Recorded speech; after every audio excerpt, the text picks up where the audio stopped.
memories, the pictures will never go away.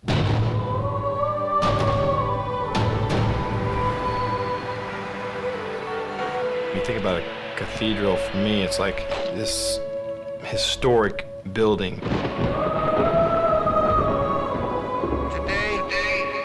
I consider myself History. The history. the luckiest man on the face of the earth. You realize when you walk down that tunnel the history that this stadium's seen.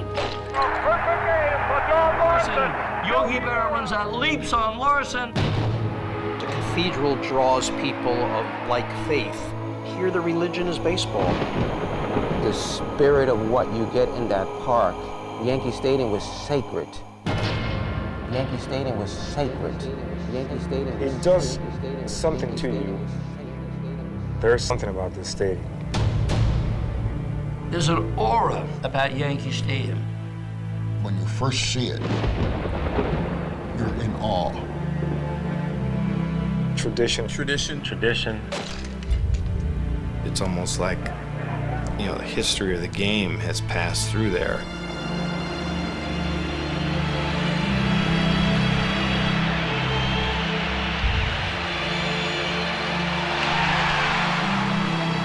The greatness of the players and the teams that call that home. What a colossal blow! So many images pop into your head. Demichi scores! The Colts are the world champions! Fastball hit deep to right. This could be it! Way back there! When I think back, every time I take the field, all the great moments in Yankee Stadium. The most unbelievable feat in World Series history. Great players have played there. Babe Ruth. From Lou Gehrig to DiMaggio and Mantle, Yogi Berra, Roger Maris, Nelson Howard, Jackson, Whitey Ford, Munson. Just thank God, the Lord was on our side. There's a feeling somehow that the stadium produces winners.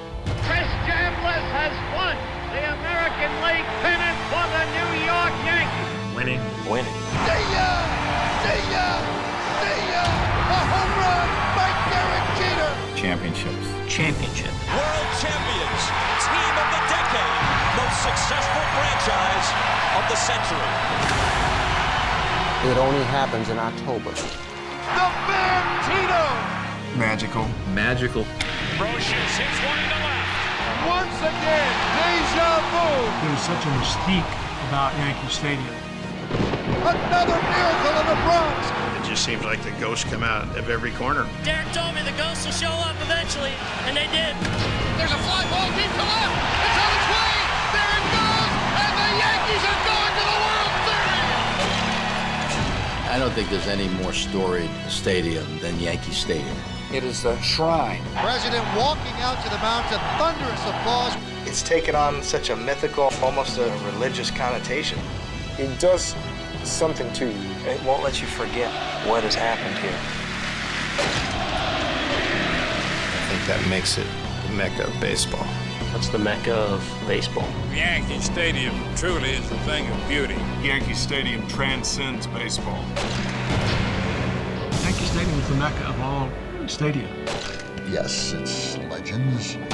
Yes, the events, but more so the structure. You just feel like you're in a cathedral. Major League Baseball Productions presents Yankee Stadium, baseball's cathedral. For almost a century, it has seen it all.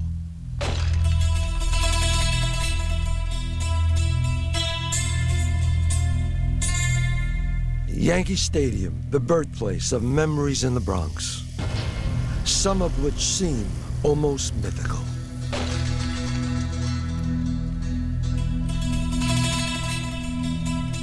In 1927, there was a fight held at Yankee Stadium. It just so happened it was on May 20th, 1927, and the ring announcer, Joe Humphreys, comes to the center of the ring and asks for silence. No megaphone, no microphone.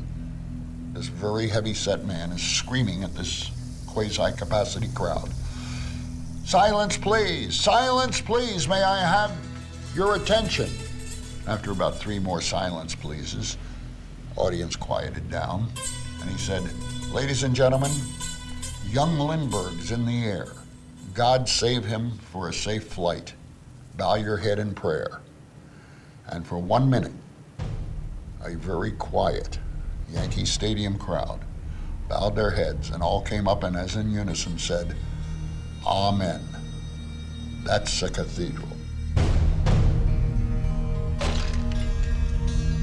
When you go in, just the beauty of it, the reverential feeling you have, my gosh, you're part of something so great, so many memories, so many traditions. You're at the greatest stage in the world. When you see it from outside, it gives you this great impression of a great building. It has this impressive facade and, the whole name Yankee Stadium. Yankee Stadium is the cathedral of baseball. It is the Roman Colosseum of America, no matter what your affiliation is. Both on a physical level and a spiritual level, I can't think of a more descriptive word than the cathedral of baseball. A cathedral would have the statues and just the history of kind of that particular organization. Historically, stadia throughout all time have been linked to historic happenings. Certainly when you think of the Spartans and the Romans and of all the great ones that you can name, there's nothing quite like Yankee Stadium. To me, it's what happened inside of that great cathedral, as they call it, that makes it the great ballpark it is, including all sorts of non-baseball events over the year. All contribute to the atmosphere. You felt like you were part of something special. Yes, a church, yes, a cathedral, yes, a basilica, yes, Yankee Stadium. When I walked into this stadium 18 years ago, I felt much the same way I do right now. I don't have words to describe how I felt then or how I feel now. I don't have words to describe how I felt then or how I feel now. There is nothing more indelible than a memory of your first time.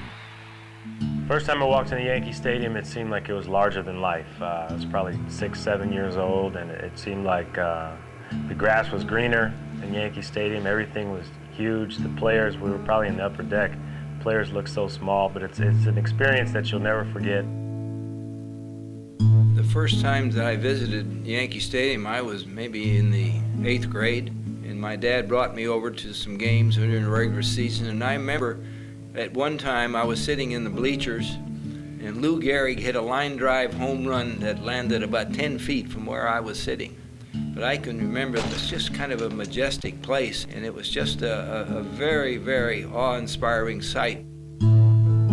Yeah, just kind of the shape of the stadium for me. When I just remember walking in the first time as a minor league player getting called up, walking down the tunnel, coming out and seeing that horseshoe in left field. The first time I saw Yankee Stadium was 1954. We're coming up the East Side Highway, and now I see Yankee Stadium, and we get closer and closer, and the lump in my throat gets swelled up a little bit more, and pretty soon a tear trickles down my face. And I tried to hide the fact that I had the tear going down, but I got pretty choked up looking at the stadium. First time I walked onto Yankee Stadium, it was incredible. The sellout against the Orioles, and people, when you walk to the bullpen, were chanting my name. It's a feeling that I'll never ever forget, and being accepted at Yankee Stadium and being part of something that's so magical is very, very special. I remember walking down into the bowels of Yankee Stadium and down to the clubhouse, and everybody filed into the clubhouse, and I couldn't wait to go on the field, and I asked a guard there, I said, how do you get to the dugout, and he said, well, follow that rubber mat there, and I followed that rubber mat, and then it goes down into the tunnel, and there was a light, daylight showing down at the end of the tunnel, and I walked down there, and the closer I got, just the anticipation was unbelievable, and I stepped out into the dugout, into this daylight, and now I'm standing in the dugout, and now I climbed the steps, and now I'm standing on the field, and I tell you, it was one of the most awesome experiences that I've ever had in the game. Well, the first time that I saw Yankee Stadium, there were 60,000 people for an exhibition game there. And if you walked on the field and you stood at second base and you looked up, You never saw a ballpark like that. It was absolutely mesmerizing. It was just incredible. And I was lucky to play on those teams. My first experience of going to Yankee Stadium with my dad was 1957. I'm 9 years old, and we're walking through the streets of the Bronx. It was pretty exciting. And we come into this big building, Yankee Stadium, and we walk through a tunnel, and you see a glimpse, and it's as if my world was changing from black and white to CinemaScope Technicolor. And it just unfolded. It explodes. It overwhelms your senses. First is the color. It's striking. It's the green grass. It's the white uniforms.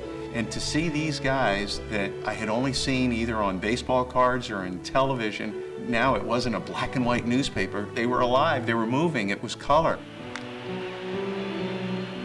1956, Don Larson's perfect game.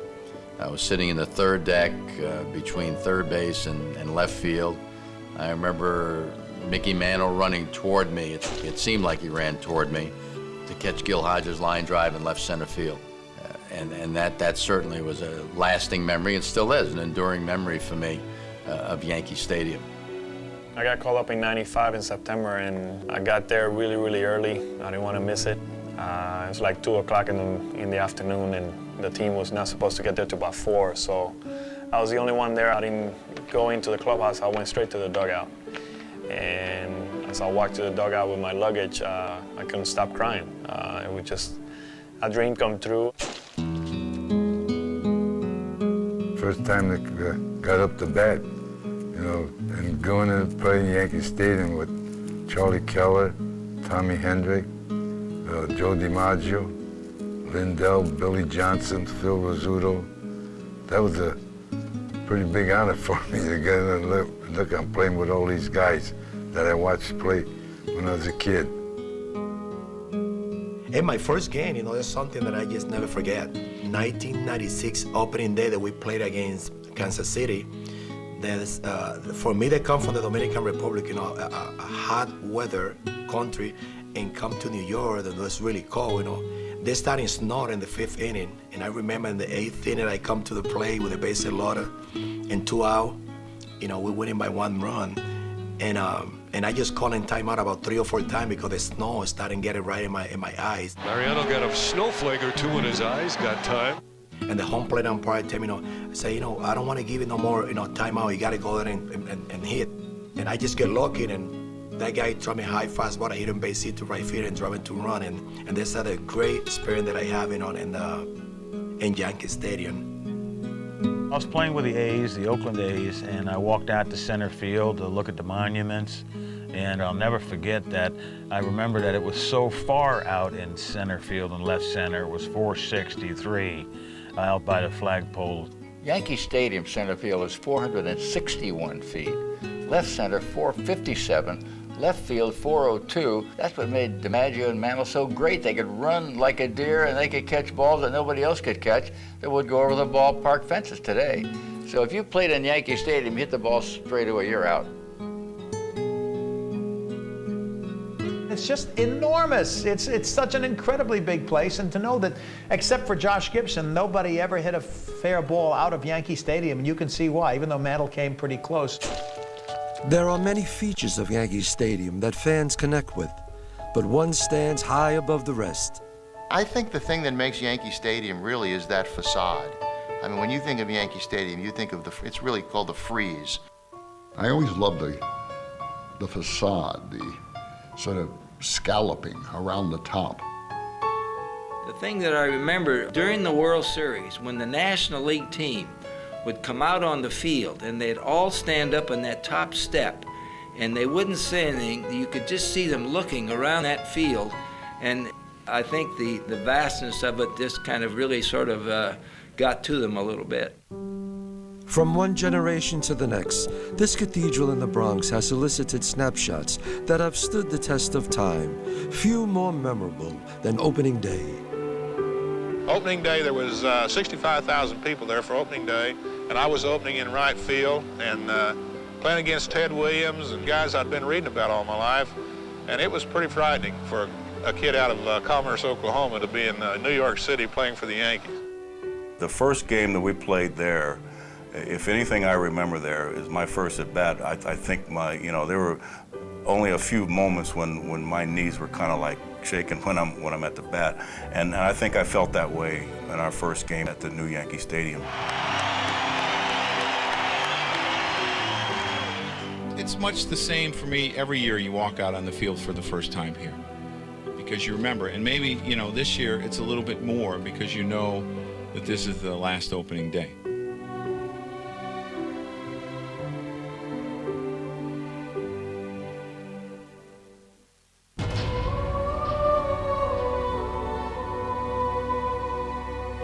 In 2008, Yankee Stadium celebrated its final opening day.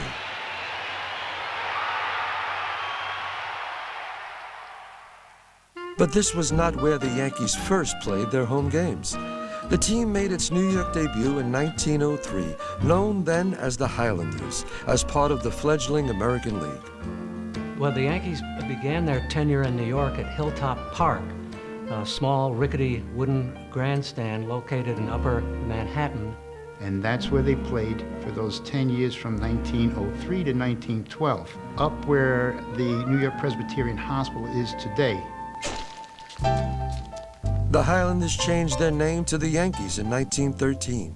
That same year, they left Hilltop Park and became guests at the Polo Grounds, home of the New York Giants and John McGraw. But 7 years later, they became unwelcome guests after acquiring a man who commandeered the spotlight.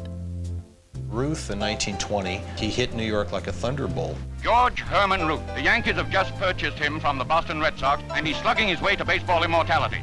And attendance was out of this world. It was the first time they actually beat the Giants in attendance. It was the first time anybody had gone over 1 million in attendance. And as a result of that, created a very untenable situation for the Giant management to endure. So, Giant management asked the Yankees to leave. They eventually settled on this parcel of land in the Bronx. They hired the Osborne Engineering Company in Cleveland to design the ballpark. At that time, we were probably one of the preeminent firms in concrete and steel. They came to us and said, come in and help us build something fantastic for the New York Yankees. Construction began at 161st Street and River Avenue in the Bronx in May of 1922, and it was clear that this would be no ordinary ballpark. The owners really wanted something unique, something large, something very grand, and we designed that. It was an amazing feat of construction. It was also an amazing feat of engineering and design. You first come in there, you grade the land, get it to a rough configuration. Come in, you dig your holes for your foundations, support your columns. You start doing the formwork for that. Get the column bases configured. Start doing the outfield. And then you start doing the structural steel. You can almost see it, the skeleton taking shape. You talk about the vast quantities of materials that were used in the construction of the stadium, things like 800 tons of rebar and 20,000 yards of concrete. To the average fan, that may not mean a whole lot, but to an engineer or to a construction person, that's really impressive. To do that in 284 days with those sorts of materials is really an outstanding feat. Indeed, the first Yankee Stadium miracle is that it was built in less than a year. What's more, the Yankees' new home, one of the first to be called the stadium, had emerged as an architectural and engineering marvel. We came up with the innovation of the 3-tiered seating decks. Not only allowed us to add more seats, but keep them all fairly close to the field. Maybe not quite up with the building of the pyramids, but certainly a very good engineering feat. But like any other cathedral of its time, the stadium needed something to top it off, to make it stand out. So a stylish feature was added, one that would become the stadium's trademark. The owners of the New York Yankees at the time decided that they wanted to give it an air of dignity. So the Osborne Engineering Company had erected what was known originally as a frieze. Somewhere along the way took on the term of facade, and most people know it today as the facade. And that facade really kind of reflected the architectural character and design influences of the time, which is some of the Greek revival, the Greek architecture and Roman architecture with the arches. With the masterpiece complete, it was time to play ball. And what a regal opener it was. Opening day, April 18, 1923, the Yankees opened shop. With John Philip Sousa's marching bands, Governor Al Smith throwing out the first ball. It was, as we say today, New York's hottest ticket. Folks, it's a great day for a ball game.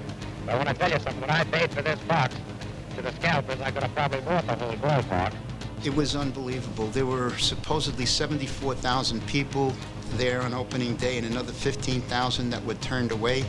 The fortunate fans that did get in got to see the Yankees beat the Red Sox. And in the process, the stadium received a nickname that would last forever. Babe Ruth capped it off in fine fashion with a 3-run homer. New York's Yankee Stadium, the house that Babe Ruth built. Till this day, if you refer to it as the house that Ruth built, everybody will know what you're talking about. Fact is, it wasn't so much built by Ruth as it was for Ruth, especially with its short right field porch. The saying that Yankee Stadium was the house that Ruth built, and that's true to a certain extent, but more so because it was built for Ruth. It was designed for his capabilities. Behind Ruth, the Yankees had a great year in 1923 and capped off their first season at the stadium with a championship. This lineup, which became known as Murderers Row, would win 2 more titles in the 20s, and Yankee Stadium, beyond its majestic grandeur, was also becoming synonymous with success. You're sitting in a place that is more than a ballpark. I like to think of it as the home of champions. There were so many successful, preeminent teams. Indeed, New York won an incredible 20 World Series titles in Yankee Stadium's first 50 years. But it soon began to show its age, and so in the mid-70s, Yankees owner George Steinbrenner convinced the city to give the stadium a much-needed facelift. The stadium had been in existence since 1923, and there were aspects of the stadium that no longer worked. We used to have bat days in the early 70s, and the young fans would pound their bats on the concrete to sort of stimulate a Yankee rally.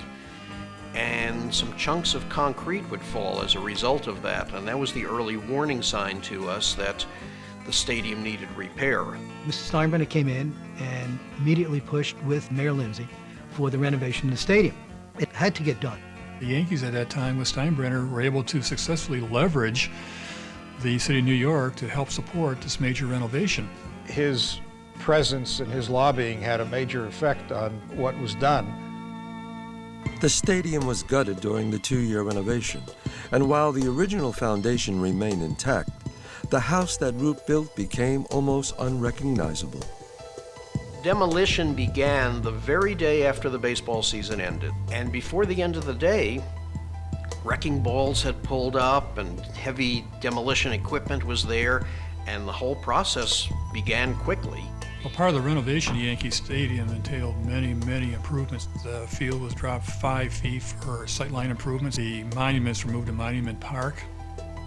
They took out the columns which were supporting the mezzanine and upper levels, and they took down that facade. And the facade was an interesting thing. When it came down, the salvage outfits thought that they were going to take away this precious metal. They thought it was copper. So after they took down the first section, and they looked at it and said, "This isn't copper.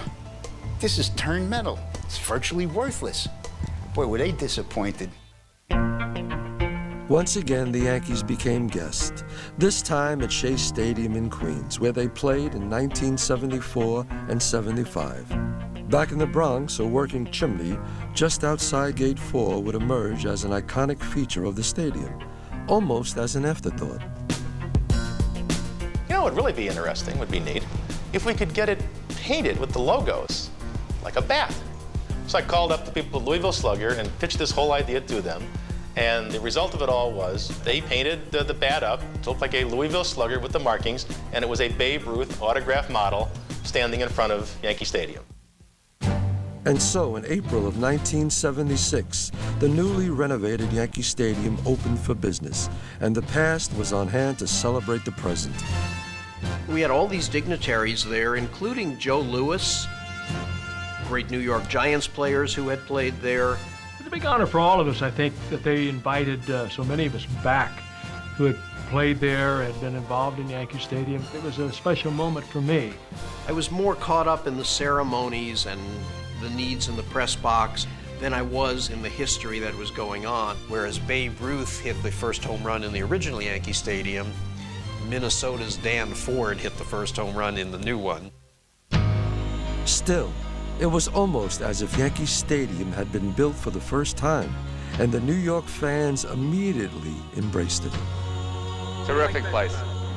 Color, seating, view. When we came back home in 1976, this magnificent refurbished facility, it was a great feeling. Great, great. Now all we need is a winning team. I think the people adjusted to it well because, for one thing, the Yankees got back into the World Series that year, 1976. And while they didn't win it all that year, the new Yankee Stadium would play host to 6 more championship teams through 2007. From 76 on, this franchise under George Steinbrenner has been all about, putting the best team on the field, and many occasions that's translated into a world championship. It's Yankee Stadium, it's the Cathedral of baseball, and the memories and its position really never changed.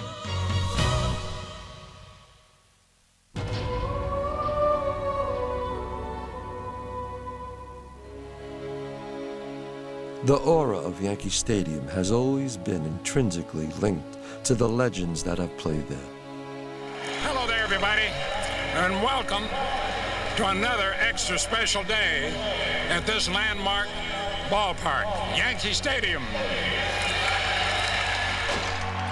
Men like Yogi Berra, Phil Rizzuto, and Don Mattingly, they all have graced the stadium with their presence, and it is here that they are still rightfully honored. Through the years, on this hallowed ground, there's been a parade of great days for stars, Mickey Mantle and Roger Maris, and superstars, Jolting Joe DiMaggio. Since 1932, the Yankees have honored their greatest of greats.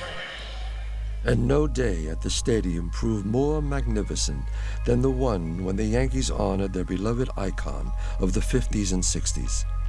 The thing that I got the biggest kick out of, in 1969, the Yankees had Mickey Mantle Day at Yankee Stadium. Mickey Mantle Day was as perfectly staged an event as I ever remember being at. The people who were there representing his whole career. Welcome, Gil McDougall, the Scooter Phil Rizzuto, and Whitey Ford. They each stood behind pennants from the different years that Mickey was on a pennant-winning team. The joy you could feel in the stadium that day was unparalleled as a generation of fans thanked their hero. One of the all-time Yankee greats, the magnificent Yankee, the great number 7, Mickey Mantle.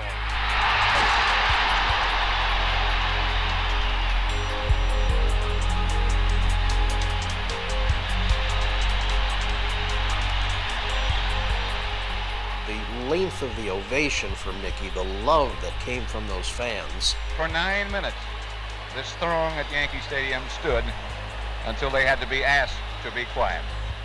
Number 7 will never be worn again at Yankee Stadium. Mickey's speech was wonderful.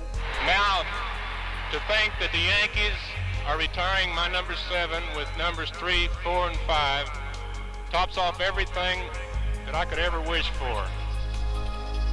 Everything about that day was perfect, and I think every day for an immortal ball player retiring ever since has to be compared to that one. I've often wondered how a man who knew he was going to die could stand here and say that he was the luckiest man in the world. But now I think I know how Lou Gehrig felt. Larapin Lou was once the symbol of enduring strength for New York. But when his career was cut short by an incurable disease, Yankee Stadium provided the venue for his poignant farewell. The most iconic, emotional moment at Yankee Stadium was the Lou Gehrig Day, when the players lined up on either side of home plate, and Lou made that speech. He was a genuinely admired and loved player and man. You will live long in baseball, and for generations to come, while boys in America play baseball, they will point to your record with pride and satisfaction. It was extraordinary. You had a full house of about 62,000 fans. As Lou approached home plate, the crowd started to implore Lou to speak. Lou was called upon, without notes, to make what has since become regarded, I guess without any sarcasm, as baseball's Gettysburg Address. For the past 2 weeks, you've been reading about a bad break. And to see this magnificent player choking up as he spoke to this gigantic stadium is for me, at least in my memory, the most prominent event. When you look around, wouldn't you consider it privilege to associate yourself with such a fine-looking man as is standing in uniform in this ballpark today? He never did say very much about himself. He didn't feel sorry about himself, and it certainly was a very, very sad day for all of us. Today, I consider myself the luckiest man on the face of the earth.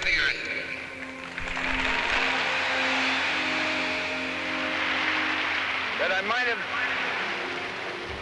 been given a bad break, but I've got an awful lot to live for. Thank you. 6 years after Gehrig passed away, Babe Ruth, stricken with throat cancer, returned to his house to thank his countless fans.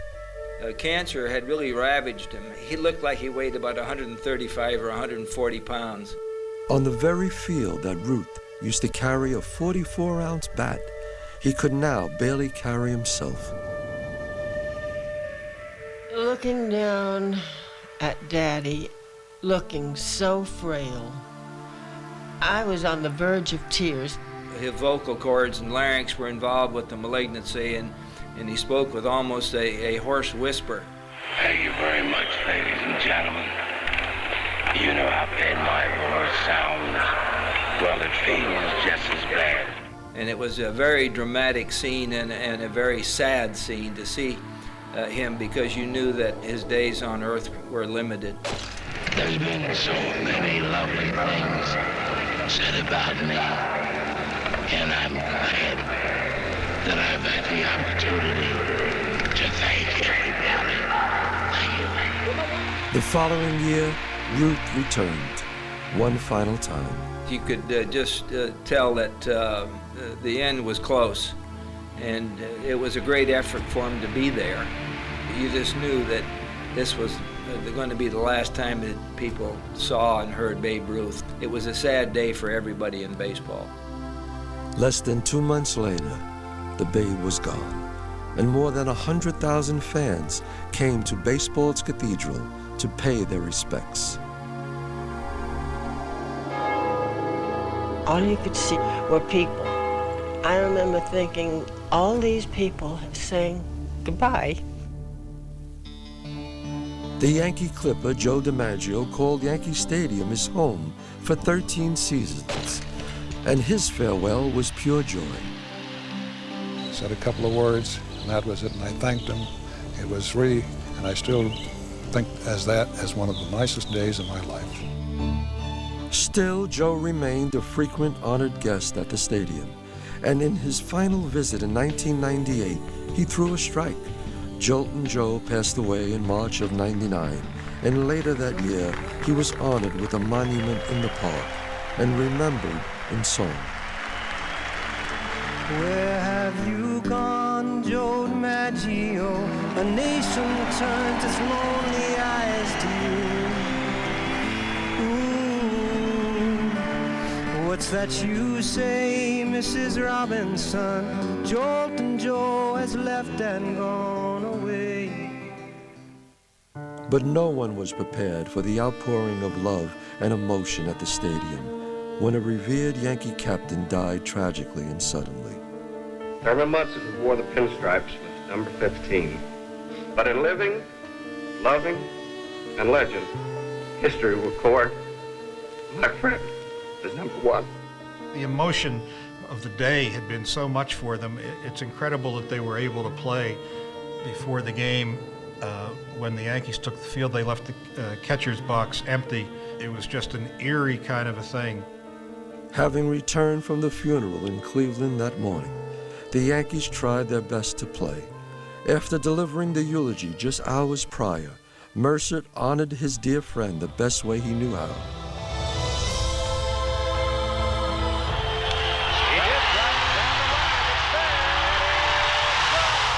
Obviously, Mercer was charged up by the emotion of the day because he had been so close to Thurman.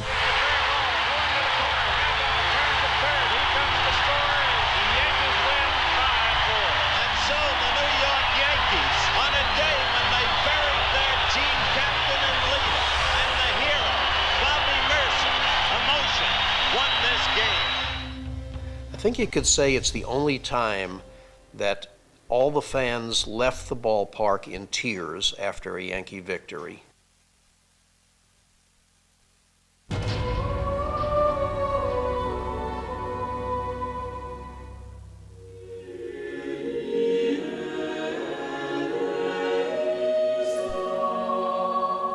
Here's the windup.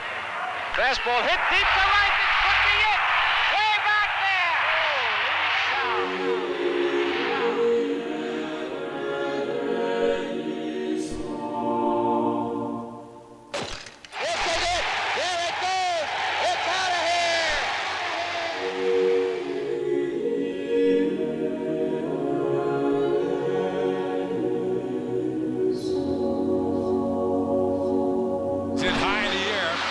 To left field. If this is fair, it could be. 86 years of baseball at Yankee Stadium have provided countless chilling moments in regular season play. Moments rendered by some of the very best to play the game. None greater than the man who personifies the pinstripes. The greatest idol in American sports, the Bambino, Babe Ruth. Babe's impact on the game of baseball is unmatched. Ruth made Yankee Stadium his personal playground by hitting more home runs than entire teams. The greatest home run hitter of all time. And in 1927, he reached a number that became a baseball benchmark for more than 30 years. Previously, he had set the record of 59 home runs. People wondered if he could ever muscle up again to hit 60. At the end of the season, last game of the year, he hits number 60.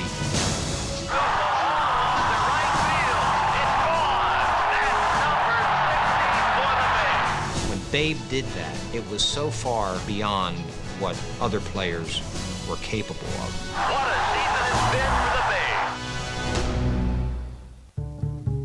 Right behind Ruth was the Iron Horse, Lou Gehrig. He too achieved the magical number, and his incredible durability and work ethic was so honored at the stadium.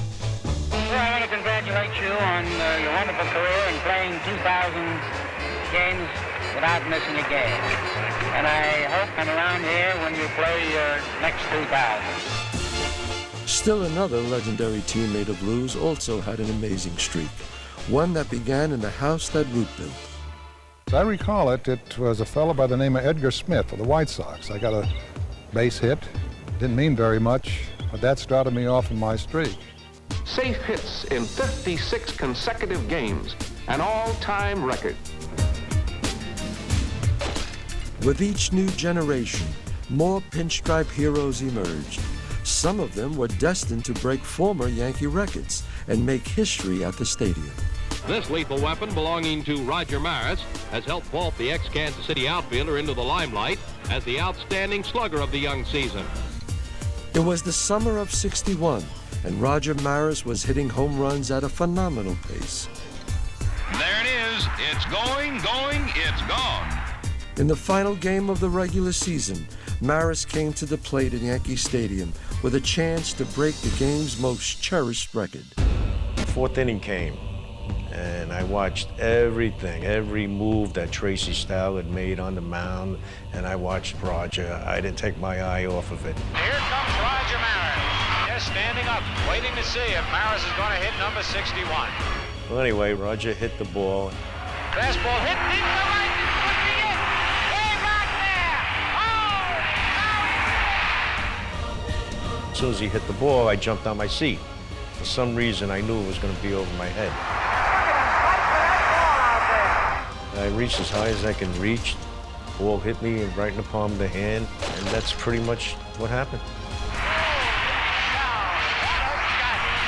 When I came in, of course, the people kept clapping. The guys trying to push me out of the dugout, and I was embarrassed to go out there. Another standing ovation for Roger Maris. Roger gained baseball immortality that day.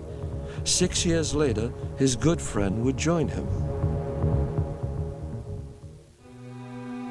Mickey Mantle was a matinee idol for the New York Yankees.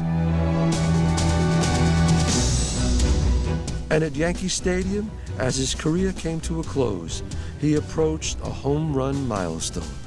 At that point, there were just a handful of guys that had achieved 500 home runs. I mean, it was a monumental career number.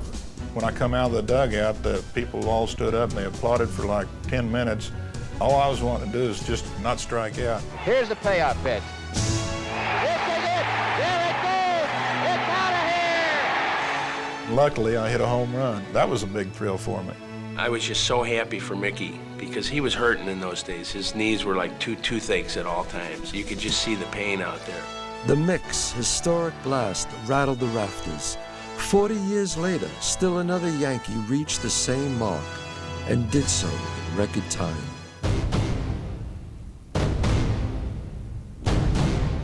The fans want today to be the day that he reaches the 500 home run club. I was nervous because you had 55,000 people hoping and cheering that I hit the home run. The Yankee fans on their feet, encouraging A-Rod to reach the 500 club. Now he stands at 499 as he steps in against Kyle Davies. The right-hander Davies is set. The pitch swung on and high in the air down the left field line. This is fair. It could be. It could be. He's done it! Alex Rodriguez has made Major League Baseball history, the youngest player ever to hit 500 home runs. When I hit that ball, I just was hoping that it stayed fair and assured that it stayed straight as an arrow. I just couldn't believe the ball went out. I was so happy. Congratulations, Alex Rodriguez. The funniest thing is when I crossed home plate, I kind of pointed in the stands for my wife, and she wasn't there. She was in the parking lot. To this day, I always make fun of her a little bit for being late.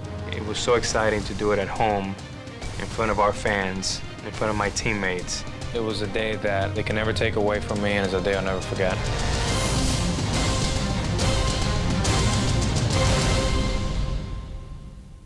There is no place in baseball quite like Yankee Stadium.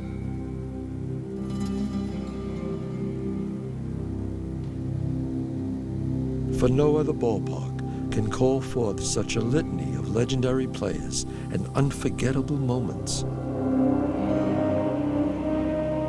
Being here live is such a neat thing because you're kind of slapped in the face of what has happened in this ballpark. Well, the Yankees win. He's out. Yes, sir. Brett is out. Look at this. Brett is out. And his team is back. Here it goes. A new Major League single-season record for Mattingly, 6 Grand Slams. They keep putting lines in the history of their team that you just shake your head at and go, wow, that really happened here. A grand slam for Hideki Matsui. What an introduction to Yankee Stadium.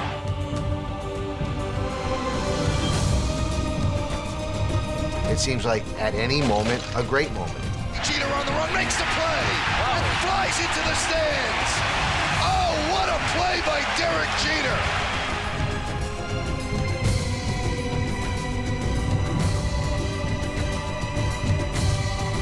There have been so many great players here, and so much history has happened here, that it's only right that when history happens, you notice it.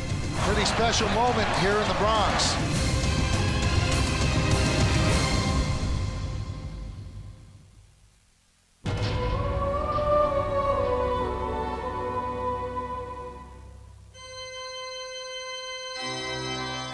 Baseball's Cathedral has borne witness to many spectacular pitching performances throughout the years, and Edward Whitey Ford came up big on the big stage more than anyone. They called him chairman of the board. They could have called him king of the hill, for this stadium was his palace, and the mound his throne. The thing you remember most about Whitey Ford is he won every game, it seemed, that the Yankees had to win.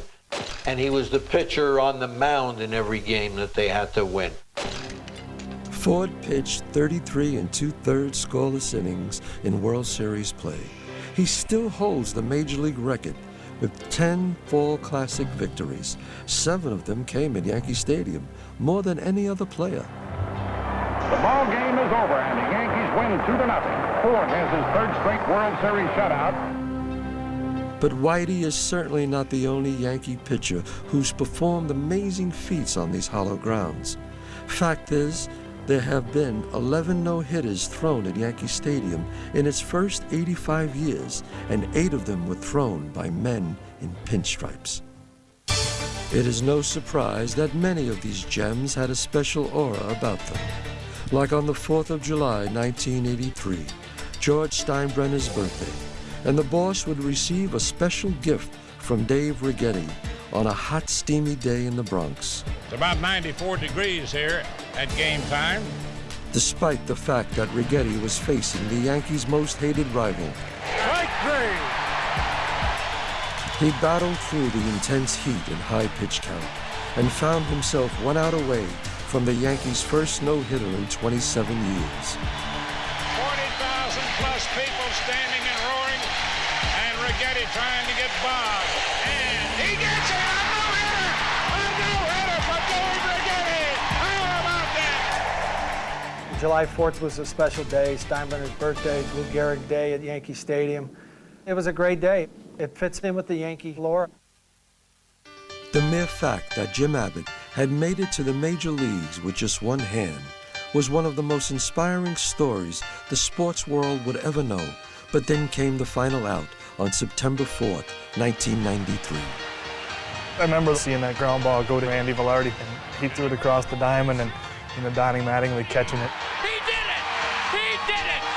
No-hitter for Jim Abbott! It's the excitement, seeing the fans jump up and down, What an emotional moment for Jim Abbott. and then going back out for a curtain call. It's a great honor. Jim Abbott had obviously made the most of his talent. Dwight Gooden had the talent, but after a time, he wasted it away. But Doc got a second chance with the Yankees, and thanks to a surprise start, he got a measure of salvation at the stadium. The only reason he was in the starting rotation is because David Cohn had an aneurysm and couldn't pitch. What's more, Gooden wasn't in the best frame of mind, as his father was scheduled to undergo double heart bypass surgery the following day. Doc was struggling before the game because his dad was sick and didn't know exactly, if he was going to be able to pitch that game free of worrying. I didn't know that day if I really wanted to take the mound. But then at the same time, I was telling myself, what better place would my father want me to be on that day? And with that in mind, Gooden went to work. It wasn't like he had great stuff that night. He fought and willed all the way through. It was personal. And you can hear the crowd get behind Dwight Gooden. Got him again. Once in a while, my mind would drift off a little bit, wondering what it's going to be like for him the next day, and I just got refocused somehow when I took the mound. And that is the final out of the 7th inning. The Seattle Mariners got no runs and no hits. I cried for the man. I cried for the fact that in between innings, he needed to go inside and let out his emotion. And on the strength of that emotion, Gooden found himself 1 out away from his second win as a Yankee, and incredibly, a no-hitter. You just see Doc sweating out there, and we got 2 out in the 9th inning. Curveball popped up. See Derek Jeter waving his arms. Under it. Gooden with his hands in the air. He's done it. Dwight Gooden has just pitched a no-hitter. And for a man who has had his problems, what a night this must be. The memory I have is Doc Gooden with that fierce look on his face of accomplishment. If you're going to pitch a no-hitter, this is not a bad place to pitch it. Yankee Stadium in New York. Of the 8 Yankee no-hitters pitched at the stadium, 3 of them have been perfect games. And all 3 have had almost mystical connections. It began with Don Larsen's perfect game in the World Series. Yogi Berra runs out there. He leaps on Larsen. Larsen was a graduate of Point Loma High School in San Diego, where he also threw a perfect game, as did another Yankee pitcher years later, David Wells. We've got something in common. We went to the same high school. We both did perfect games in high school, so, there's always going to be that bond. But Wells had no idea how strong that bond was about to become when he took the mound at Yankee Stadium on May 17, 1998.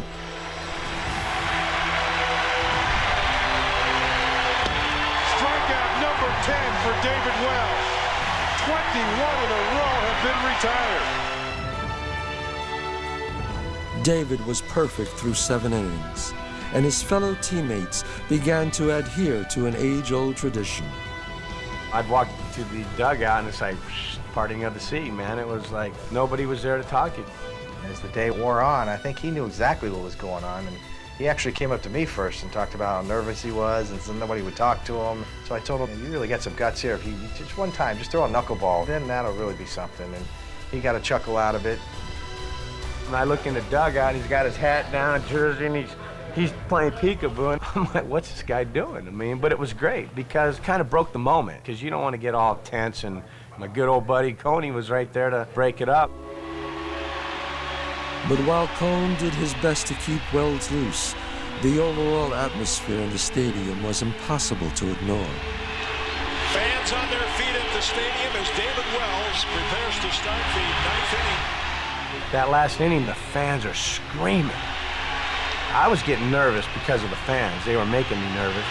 David Wells is down to one more out for the 15th perfect game in Major League history.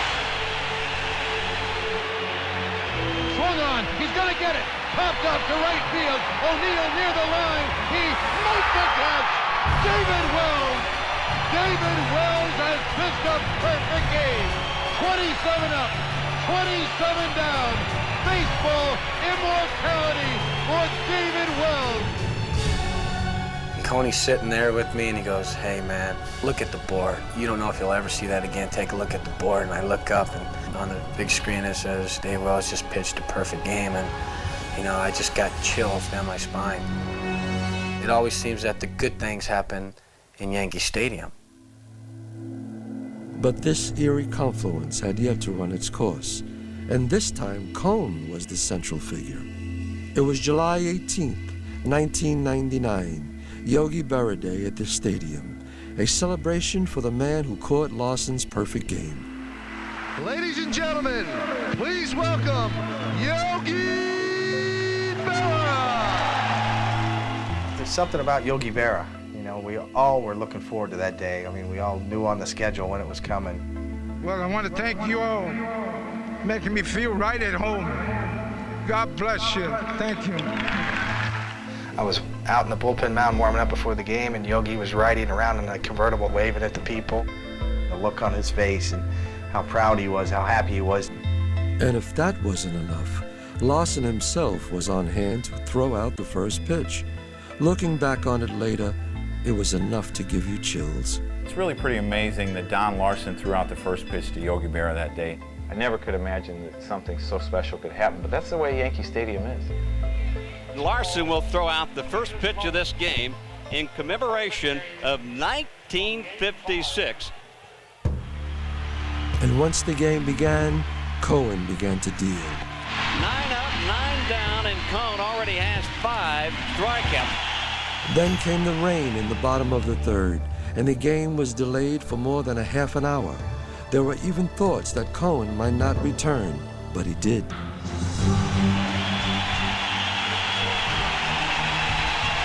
Look at this, strike three.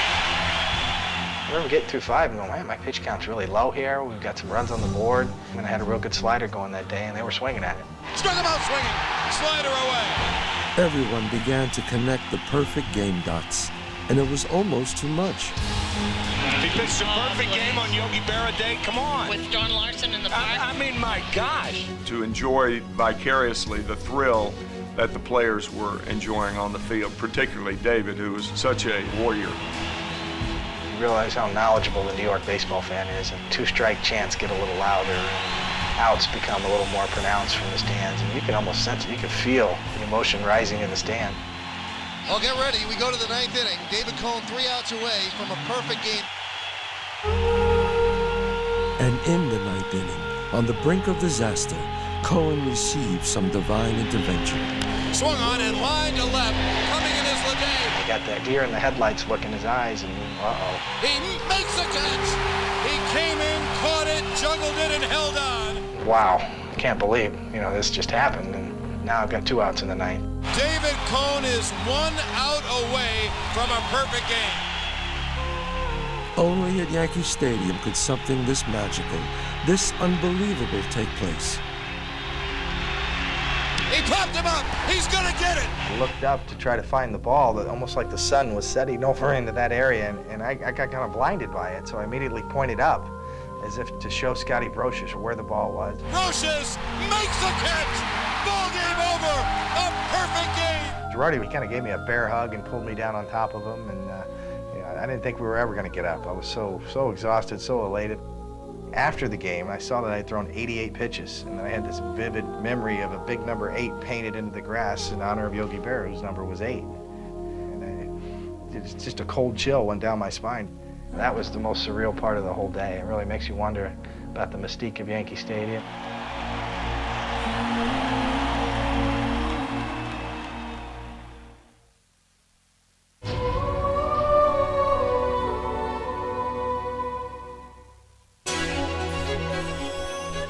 Yankee Stadium has been home to so many memorable pitching performances.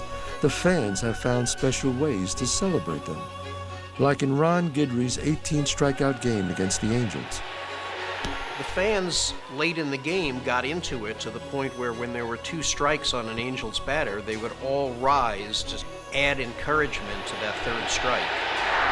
And the noise builds up. Every time I got 2 strikes, they were all on their feet, and it was like that the whole night. Every time I got 2 strikes. 18 only! Ow! 18 strikeouts! You wonder which section did it begin in, or who was the person that first stood, but it all started that night. What an exhibition by the Louisiana Lightning Man!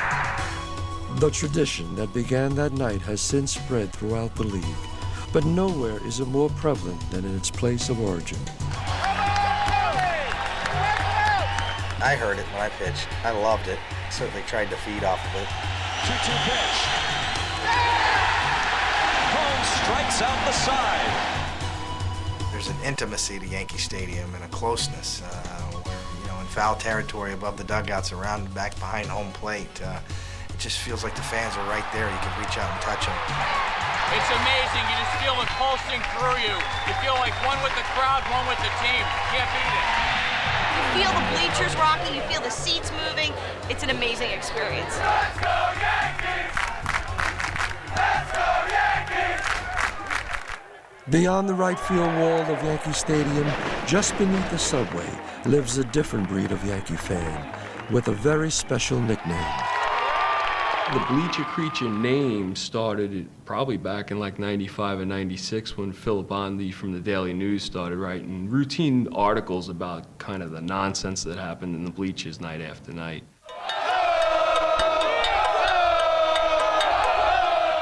It's a pretty cool thing, the Bleacher Creatures are people that you fear as a visiting player, but you love as a home player. It's the Bleacher Creatures who are responsible for the daily roll call. The first pitch is thrown, we start a roll call.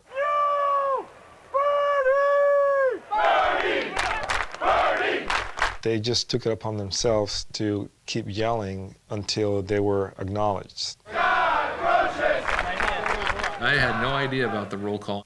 Derek would look at me and go, "Are you going to wave?"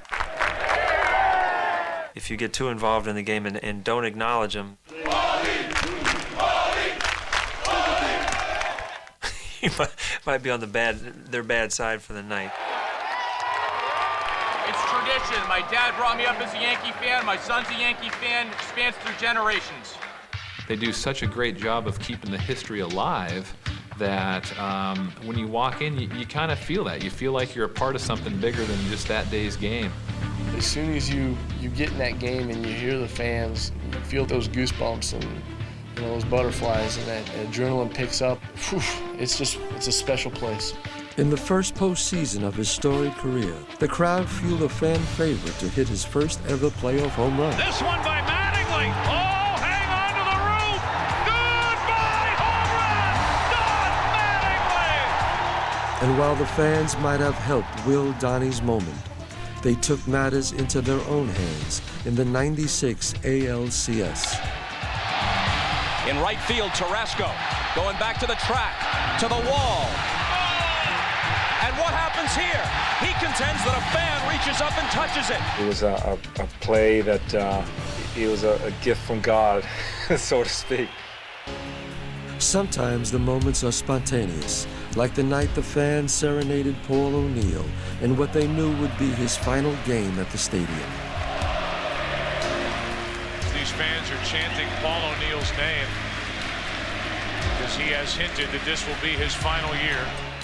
That's the way the fans in New York are. They love to cheer for you. They love to, to welcome you or say bye. And I think they were saying, Paul O'Neill, we're going to miss you a lot. Even to this day, I mean, it's pretty overwhelming. When you are sent off in a fashion like that, it makes you feel good that, things were well here in New York when you played here. This kind of tribute is reserved for those special Yankees who always give their fans their best. You're expected to perform every single night, and Joe DiMaggio said it best when he said he plays hard every night because you never know when that one person comes to the first game to see you play, and that's the only impression he's going to have of you. For Yankee fans, a game at this cathedral truly is a religious experience, one that begins when they first arrive at the stadium. Then to the bat, Here he is. where friends and family quite often meet. They dance to the ground crew beat.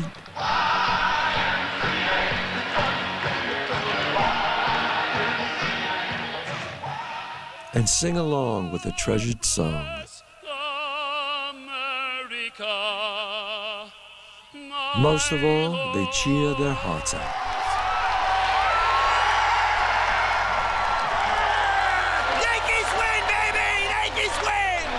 One of the grandest days of all at Yankee Stadium is Old Timers Day. Players from the past get to reconnect with their former teammates and the stadium in which they once played. And the fans get to witness these living legends firsthand. Perhaps the most memorable one was when Billy Martin made a surprise appearance in 1978. They're reading the announcement. We want to welcome back to be the Yankees manager in 1980 and hopefully for many years to come. Billy Martin? No one could believe it. It was a well-kept secret. The Yankees are so defined by their generations, and it's never more apparent than when it's on display for the Old Timers Day. Number 7, Mickey Mantle. The great names they reverberated throughout the stadium and reverberate throughout the history of the franchise. The fans come out, they make you feel like, what you did when you were here was worth their time. It is over and you're not going to play anymore. So you go out for Old Timers Day and you just have fun running around that field one more time. It's like being a little kid in a candy store. It reminds me of the days when I was a little boy and I used to go to the ballpark and yell players' names, over the fence. It just takes you back to being a child again, and you look at these guys and say, these were my heroes.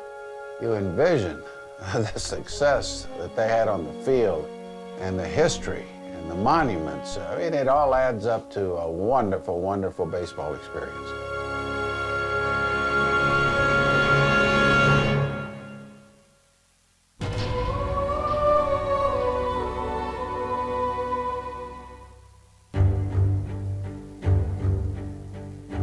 In the outer reaches of Yankee Stadium lies a sacred site, a place where past heroes are immortalized, and everyone can pay tribute.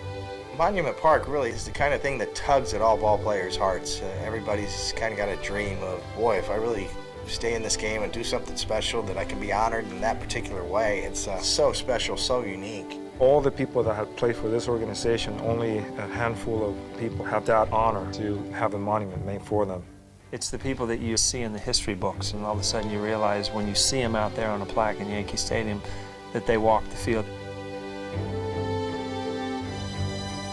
Every once in a while you'll walk out there and just kind of remind yourself what this place is all about. These days, all the Yankee legends are housed in Monument Park, but that wasn't always the case, and that created some unique ground rules in the outfield.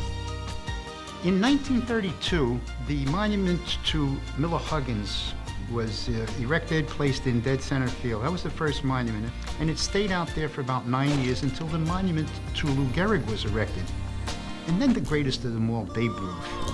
Placed directly in front of the flagpole in left center field, the monuments were in play, though they were 461 feet from home plate. There they would remain for more than 40 years. The monuments were in fair territory, but so far out in deep center field that rarely did they ever come into play. There were balls hit over my head towards those monuments over there, and I figured they went in one side, and I went through the monuments. I could cut it off, so I squeezed through those monuments a couple of times. Unlike today, fans could only pay homage to their heroes once the game was over, and it was quite a sight. In those days, you were allowed to walk across the outfield to get to an exit. You weren't allowed on the infield, but you could stroll across this vast expanse of the outfield. And of course, we stopped at the monuments, and I thought that all three of those men, Huggins, Gehrig, and Ruth, were buried there because they looked like gravestones. During the renovation of Yankee Stadium in the 70s, the monuments were moved to their current location, and Ruth, Gehrig, and Huggins would soon have company. This is called the Memorial Park section of Yankee Stadium.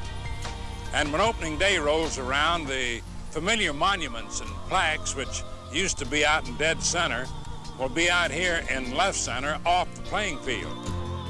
Monument Park eventually became the most exclusive part of not only Yankee Stadium, but any ballpark for that matter. There's really no other like it. As in any cathedral, those who were in attendance at Yankee Stadium heeded a voice from above. Good evening, ladies and gentlemen. Welcome to Yankee Stadium. Bob Shepard has been known as the voice of Yankee Stadium and commonly referred to as the voice of God. And for the Yankees. To have one's voice become such a part of a ballpark, people come from far and near to hear the Bob Shepard voice. At first base, number 25, Jason Giambi. It just seems to be built into the ballpark itself. He has that special sound and just part of the sounds of the stadium. And so Bob's been a special character or part of that fabric over the years. Really neat for him to come down and you talk to him beforehand and you just realize how long he's been there. Come on, baby. It's very hard to imagine games without him there because he was the voice that you heard in the stadium. My purpose as a public address announcer is to inform, to let the crowd know that the next batter is Derek Jeter, not Derek Jeter! I think the greatest compliment to Bob Shepard is you hear so many people try to imitate him. Players try to imitate him because he sounds so wonderful and we all love the way that he says our names. Now batting. Number 2. Number 2, Derek Jeter. Derek Jeter. There's nothing wrong with Derek Jeter. I mean, it's boom, boom. Clear, concise, correct. Derek Jeter. Bob Shepard was a speech teacher, a speech professor, and a living example of the way proper speech should be spoken. When he's on the PA system, it is the voice of God. Welcome to Yankee Stadium. To have your name called by Bob Shepard at Yankee Stadium is probably one of the most special things that can happen. Mickey Mantle said every time Bob Shepard introduced me at Yankee Stadium, I got shivers up my spine. And I said to him, so did I.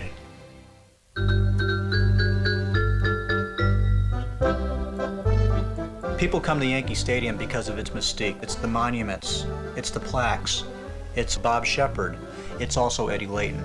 It's a package. You come to Yankee Stadium for an experience, and without Eddie Layton, that package would never have been complete. Everybody instantly, when I first did it, all joined in with rhythmic applause like that. And I looked over at that time when I did it for the first time, I looked over to the then owner of the Yankees. He gave me a thumbs up sign, and I got an immediate raise. I remember Eddie's exuberance, even after so many years. He still loved what he was doing, and it showed right up to the very end.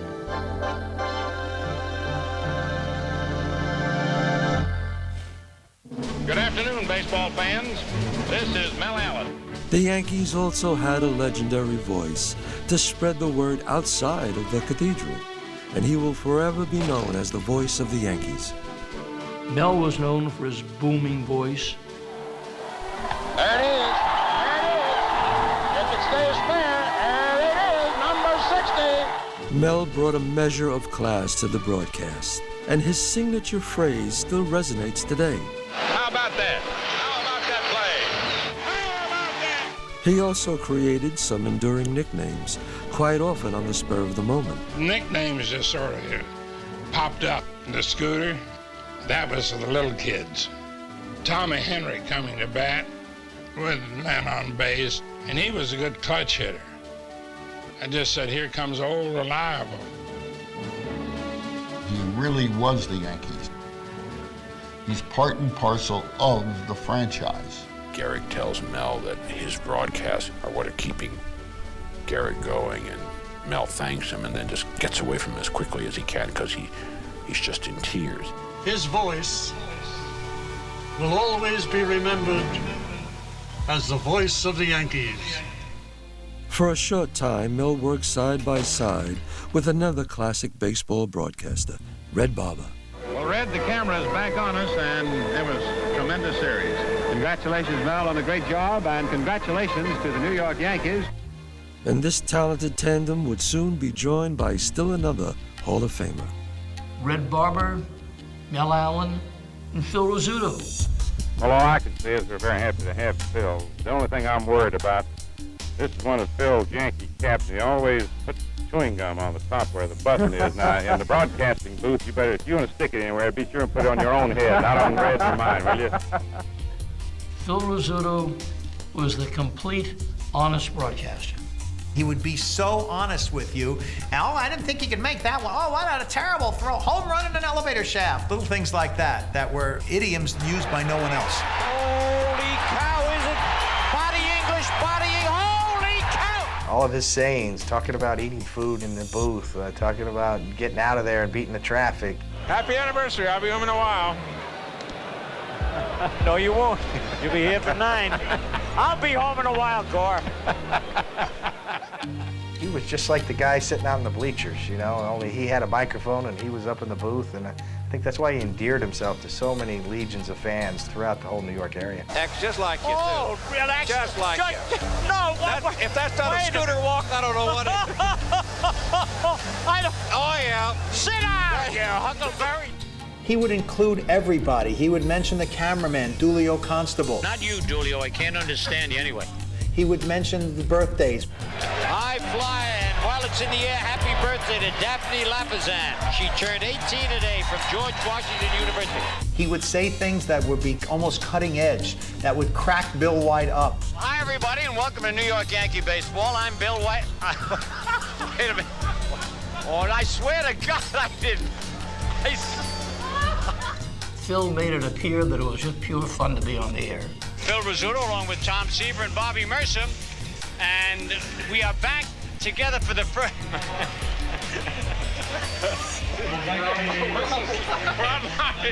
I know what you got. What?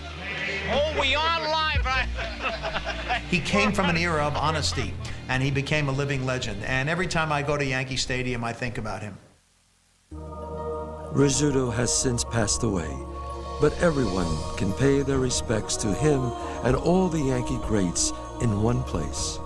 You walk out to Monument Park and you see all the monuments and the retired numbers, and you think about, well, the Yankees have been such a big part of history. Monument Park for me was the very first place that I went to as a visiting player the first time I came to Yankee Stadium. As I said, I wanted to see what that was all about. I mean, just to be in the league for 20 years is amazing, let alone being to an all-star game 20 times. You've seen it on TV, you've seen it on the highlights. To actually go out there and walk around and read the inscriptions is very special. I think the best thing is the great teammate. I mean, right there, I mean, that just shows you what kind of player he was. Being in a place where you can touch something that you've read about. You've seen the pictures of the monuments in books, you've read about the players. Just go there and stand there and look at the sculpted faces and read the histories. That's another timeless classic. Monument Park has become such an institution that people wanted to make sure they make a pilgrimage out to that spot to witness where history actually lives.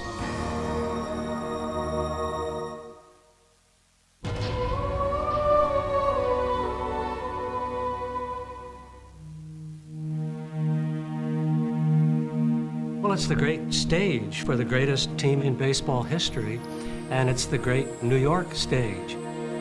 When you combine those two sort of preeminent elements, you have the great Cathedral of baseball. The first time I visited that structure, I just sort of froze in disbelief that here I was in Yankee Stadium. I was just overwhelmed. I couldn't believe that people played baseball there. I thought that something else more religious or cosmic should be going on. Yankee Stadium is transformed into a huge outdoor cathedral as 90,000 Catholics, Protestants, and Jews crowd into the sports arena. Growing up Catholic as I did, seeing the Pope was very special to me. I could remember sitting in the upper deck, sort of like behind where home plate would be, and I watched this beautiful event unfold right in front of me with the Pope being in the United States saying Mass for the first time. And it's right here at Yankee Stadium. At the end of the religious rites, there is yet another ovation for this humble leader who has captured the hearts and imaginations of men. And then on October 2nd of 1979, with John Paul II, the Pope had requested to come to Yankee Stadium once again. And on April 20th, 2008, Pope Benedict XVI made the third papal visit to this baseball cathedral, as Yankee Stadium continued to be a destination for these monumental events, as it always has been. Yankee Stadium was an attraction for all of these other events. The Jehovah's Witnesses would have conventions there that might last a week and might have 200,000 people there on a single day. We had the Billy Graham Crusade, Reverend Sun Myung Moon, Nelson Mandela, other interdenominational faith healings, which lent to the theory of those hallowed grounds. In March of 2006, this cathedral truly served as one, with the first wedding ever performed on the Yankee Stadium playing field, as blind sports writer Ed Lucas took his bride. People get married in churches or cathedrals because it means something special to them, and there's no place more special to my father than Yankee Stadium. This extraordinary man has been connected to the Yankee family for more than 40 years. First, I want to say it's a wonderful day here at Yankee Stadium. I want to thank the New York Yankee organization for allowing us to be married here at Yankee Stadium on these hallowed grounds, the place I consider Cathedral of all ballparks. While this was just a union of two, Yankee Stadium helped unite an entire city in the aftermath of 9/11. The whole city could come together at Yankee Stadium, all for one purpose: to remember the heroes, the victims of that day, to show that we were all together And this wouldn't keep us down. This wouldn't defeat us. It would just make us stronger. Anybody that I could get my hands on, I would give him a hug, and I would greet him in a very warm way because I knew that it was more than baseball. We really had a role to fulfill in that situation. To close today's service, here's Mark Anthony to lead us all in the singing of America the Beautiful. God shed his grace on thee and crown thy good with brotherhood from sea to shining sea. Mark Anthony's performance set just the right tone for this event. But long before Mark, a variety of other performers brought their own unique style to Yankee Stadium. We had many concerts. Billy Joel, U2, Pink Floyd, the Beach Boys, Fats Domino, to name a few. But the stadium is at its best when it's playing host to sports. It's been the outdoor sports arena that defines the American sporting experience. Throughout the years, some of the nation's greatest athletes, in all sorts of ways, have displayed their talents at Yankee Stadium. It was tough to fit a gridiron onto the field because of the dimensions, but they did get it on there. The scene of battle is New York's Yankee Stadium, jammed to capacity by 80,000 spectators, the biggest football crowd of the year. Notre Dame, Army, 1928.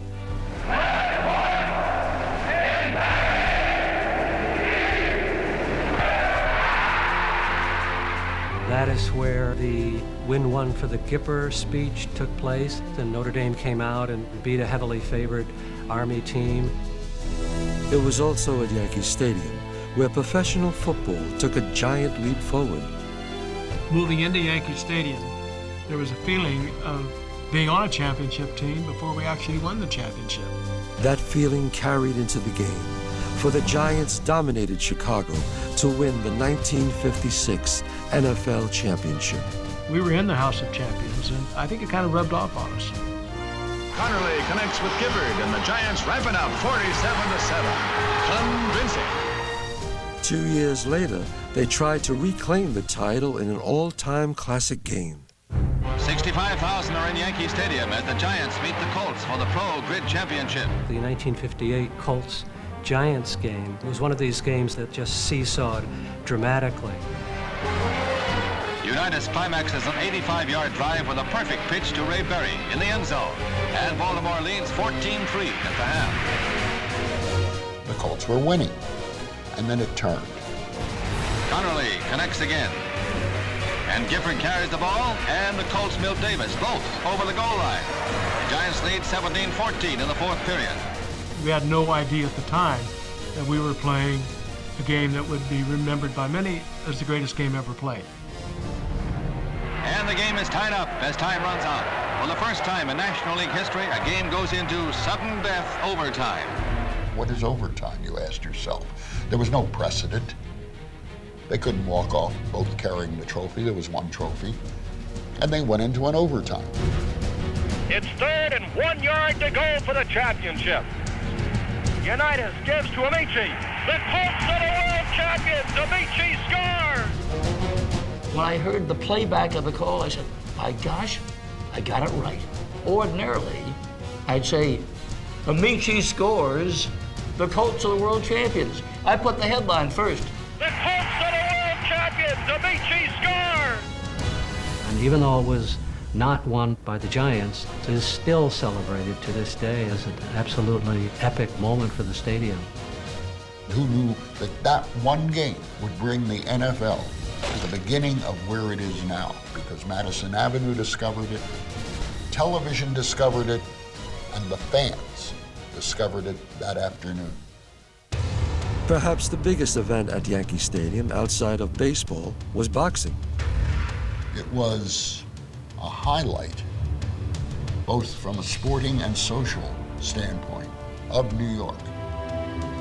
Probably the greatest of all time in terms of its meaning. Joe Louis, Max Schmeling in 1938. going to be in the best of shape, and I'm sure they're going to be a very good fight. I'm happy that I have the chance again to fight for the title, and I hope the best man may win. It was Schmeling representing Germany and Aryan supremacy, and Lewis representing democracy. And Lewis representing democracy represented it for both blacks and whites. Well, on that night, he was fighting for America. In fact, right before the fight, Lewis had gone to the White House, and Franklin Roosevelt had felt his arm and said, "Joe, we need these muscles for democracy." And in 2 minutes and 4 seconds, he delivered it. So that was probably the greatest fight there. It was just one of 30 championship bouts fought at Yankee Stadium. But only one took place since the renovation in the 70s, and it was a classic, Muhammad Ali and Ken Norton for the heavyweight crown. We had a lot of controversy leading up to it over the damage that the infield might take. But there he was in all his glory, Muhammad Ali fighting at Yankee Stadium. When you think big fights, you think outdoors. And when you think outdoors, the greatest venue was Yankee Stadium. There was no better, bigger, and more well-appointed place. The book is filled this thick with iconic moments at Yankee Stadium. And you know what? Each of those moments add up to the greatness of the stadium.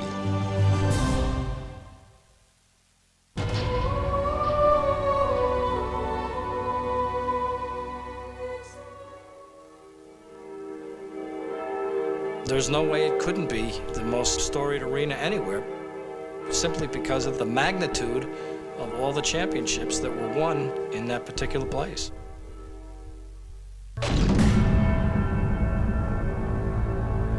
Jeter said one time, he goes, "Don't worry, the ghost of the babe's gonna show up," or something. I forget what he said. I get the chills every time I go on the field. It's something that I really don't know if you can put into words. You know, I was a Yankee fan growing up, so I knew a lot about the tradition, a lot about the mystique playing here in Yankee Stadium. I think there's a sense, whatever you want to term it, the aura about it, the mystique of the place, it certainly exists. And what it leads to is an expectation that special things are going to happen when you're there. I don't believe it! There's an aura about Yankee Stadium. They used to say it in games, World Series. They're about the aura, the mystique. It's indefinable. There's a feeling somehow that the stadium produces winners. The Yankees win! They did it again! Even when they shouldn't have a winner, somehow they come from behind to win in some fashion.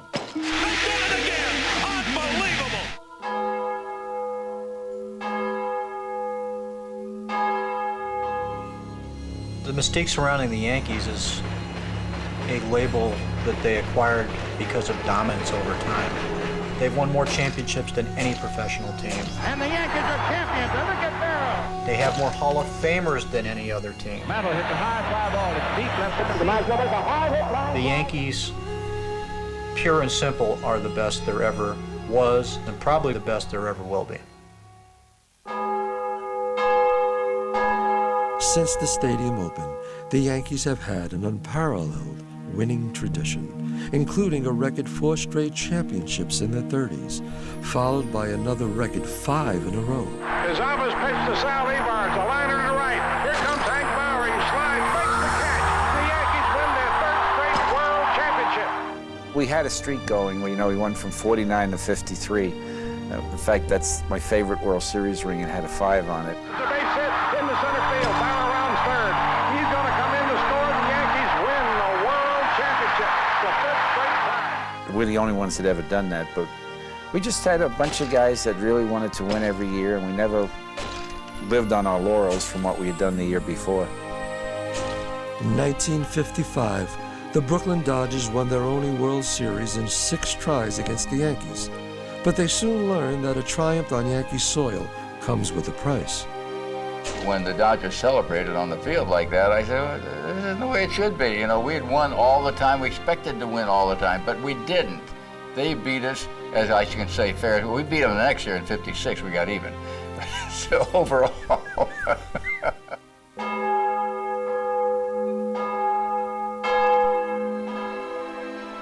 Indeed, revenge was not only sweet that year, it was perfect.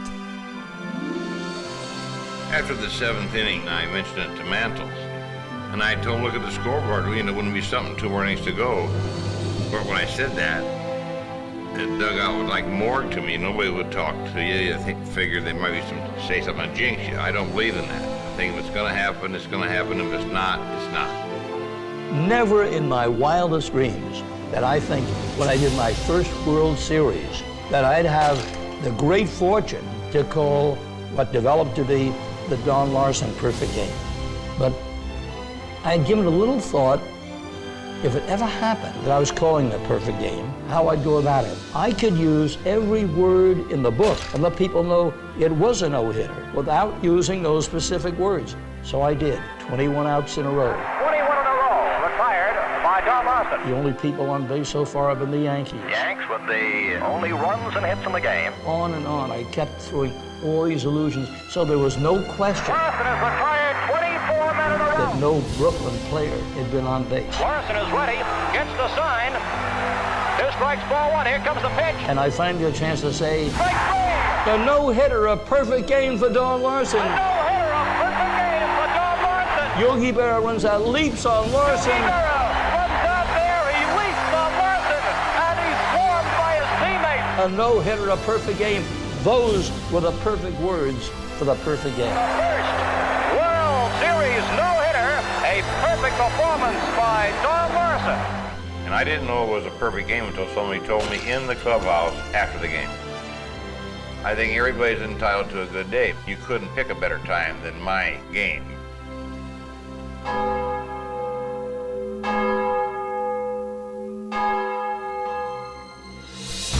We're in the bottom of the 9th inning. This game is for the American League Championship. The thing about that moment was we had that 3-run lead, and George Brett hits this home run off of Grant Jackson that ties it up, and it gets to that moment where I come up. All right, it's Chris Chambliss now, who steps up, and the crowd comes alive here, and I'm sure a lot of folks holding their breath. And I stood up at the plate, and he threw the first pitch, and it was a high fastball, and I just swung. Delivers high drive, hits it right center field. That's gone. It is. We knew it was a Bobby Thompson moment. It won the pennant. Chris Chambliss has won the American League pennant for the New York Yankees. You had everything but Russ Hodges yelling, the Yankees win the pennant, the Yankees win the pennant. And of course the famous run around the bases. It's amazing he survived it at all. When I hit second base, there's like people all over the place. And what made it scary for me is that I tripped and went down to one knee. And the only thing I could think of is that what if I was on the ground and there's all these thousands of people on top of me and I can't breathe? Look at the mob, Chris Chambliss. Third base was just a mountain of people. I went around those folks and I took a beeline straight to our dugout. What a way for the American League season to end. Everybody's asking the same question, did you touch home plate? And I said it was impossible to do that. And what we did, and this is a true story, I took 2 cops with me and made our way through that crowd, and home plate was gone, of course, but I did put my foot on that area. And I was told by umpires after that, they said that under those circumstances, that as soon as that ball went over the fence, that it was a home run, and it's in the books.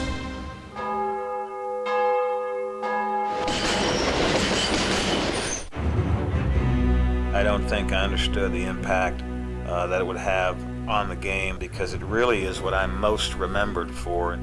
Big World Series for Reggie Jackson. Look, Reggie did special things at special times. He was a great player, and he rose to the occasion. We were ready to pounce on the Dodgers, and Reggie finished the job.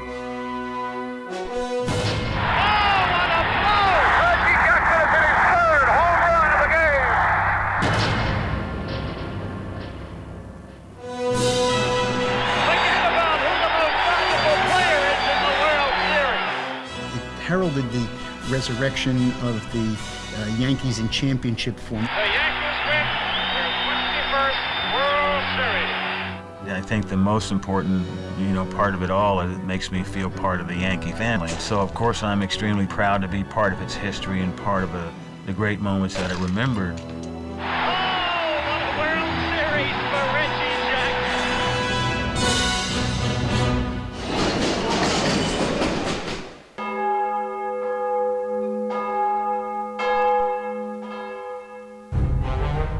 Almost 2 decades would pass before the Yankees would win again. The year was 1996, and this time they had come back from a 2-0 deficit. And the Yankees are 1 strike away. They had just hit one Charlie almost caught and fell in the dugout. And just out of the reach of Charlie Hayes.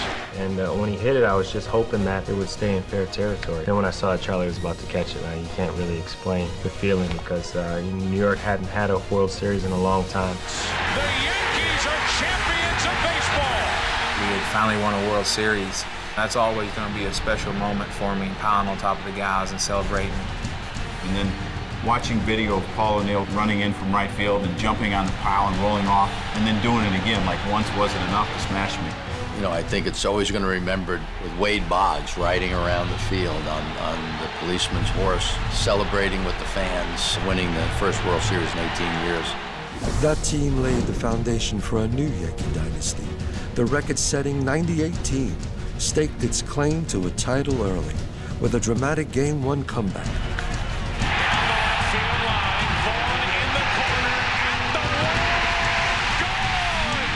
I remember a left-hand pitcher whose name just escaped. The older you get, you have trouble remembering everybody's name. We struck somebody out, but the umpire called it a ball, and the next pitch went over the left field wall for a grand slam home run. Martinez down the right field line. Grand slam. And that was the end of the World Series for us. 7 runs in the 7th inning in the first game of the best-of-7 World Series. What was there about that team that didn't impress you? It was an extraordinary ball club. It certainly, in my view, has to go down as one of the best teams in the history of the game. The Yankees have done it again. Number 24.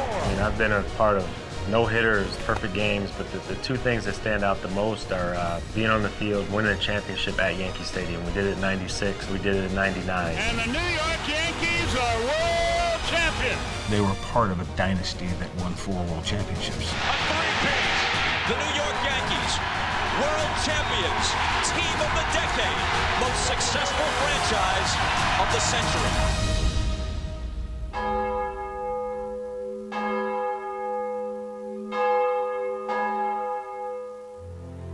Prior to Game 3 of the 2001 Fall Classic, emotions ran high at the stadium as baseball continued its efforts to help a nation heal. Well, I was down below loosening up, and Derek Jeter came in, and he said, Mr. President, you going to be throwing from the mound or from in front of the mound? I said, what do you think, Derek? He said, throw from the mound. And then as he's walking out the room, he looks over his shoulder and says, but don't bounce it. They'll boo you. Please welcome the President of the United States. You can't possibly plan for a moment like that. And when I walked out there in that field, the crowd started to chant USA.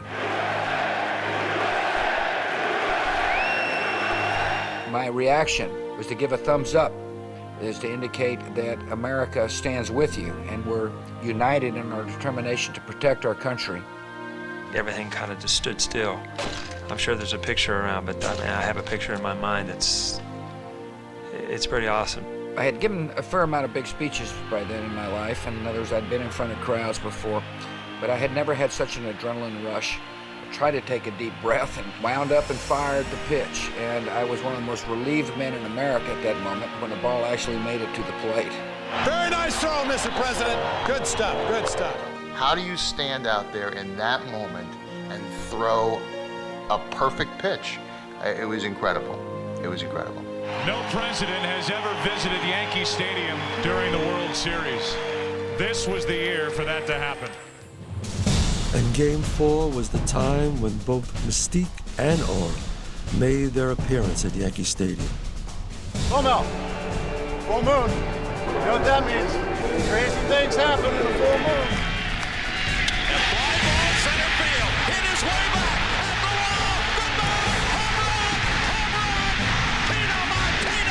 When the ball finally left the ballpark and hit the outfield wall out there, to hear the fans take that noise level so loud and so exciting was one of the greatest feelings I'll ever have. With 2 outs in the bottom of the 9th, he drills a game-tying 2-run home run. I think Jeter had faced their closer Kim in the inning before, and when he came in, and I quote, Jeter said, "Game's over." 3-2 pitch, swung on a drill to right field, going back Sanders, on the track, at the wall, see ya! See ya! See ya! A home run by Derek Jeter! You know, I've never hit a walk-off home run before, not even in Little League or in high school. It's the ultimate. You dream of when you're a kid is to hit a home run in a key situation in the World Series, and to get an opportunity to do that is pretty overwhelming. What I want to know about Derek's home run, which came after midnight on November 1st, is that how did that guy have the smarts to have that sign ready? That's the thing that always baffled me about that. Where did that sign come from that said Mr. November? He is Mr. November! What a thrill. It put us back in shape. We were 2 games apiece with a lot of confidence going into a big Game 5 for us. And as a sage Yankee would say, the next night was deja vu all over again. What we were feeling was, you know, we're down to the last out, the night before, down to the last out, and the place was loud but also kind of leery of the situation, and then it was just kind of pandemonium again once the ball went over the fence.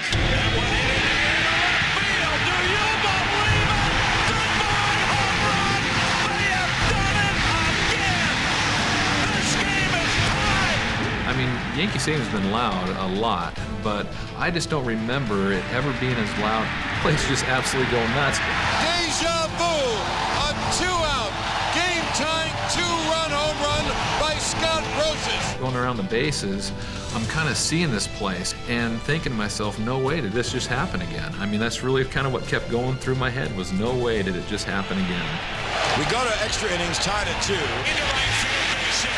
Sanders away with him home. Here comes Ron. The throw by Sanders. Play at the plate. Yankees win. Those are the stories that people are going to remember. You know, were you at Game 4? Were you at Game 5 of the 2001 World Series? It brings goosebumps back thinking about it because it was absolutely the most fun 2 games I think I've ever played in my life. Oh my! Another miracle in the Bronx!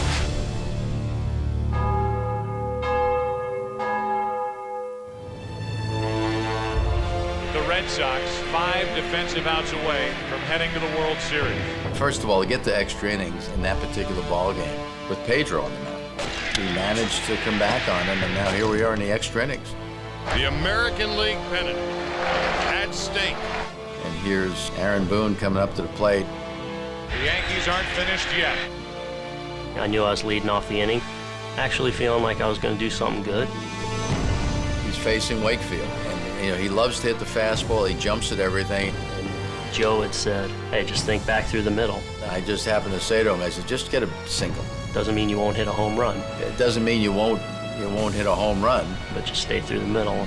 With the knuckleball, try to hit a single. As I was walking up to the plate, I said, you know what, just get a good pitch to hit, and I did. Aaron Boone to lead off. His first at-bat of the game. There's a fly ball deep to left. It's on its way. There it goes. And the Yankees are going to the World Series. Aaron Boone has hit a home run. First pitch, he gets a knuckleball, and all of a sudden, the prettiest sight you ever want to see, you see the ball go up into the air. It was the greatest feeling I could ever have, especially in that tense a battle in Game 7 of the Championship Series 2003. All of a sudden, you know, we're heading to another World Series. The Yankees go to the World Series for the 39th time in their remarkable history.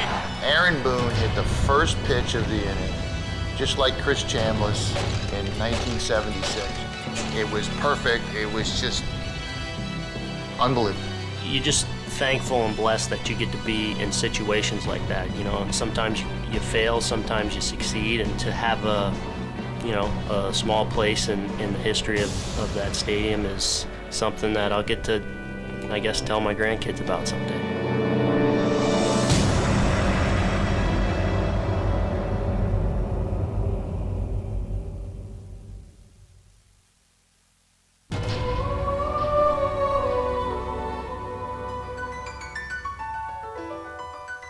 Yankee Stadium. For more than 8 decades, it has been the cornerstone of the most successful franchise in all of sports, a playground for generations of legends.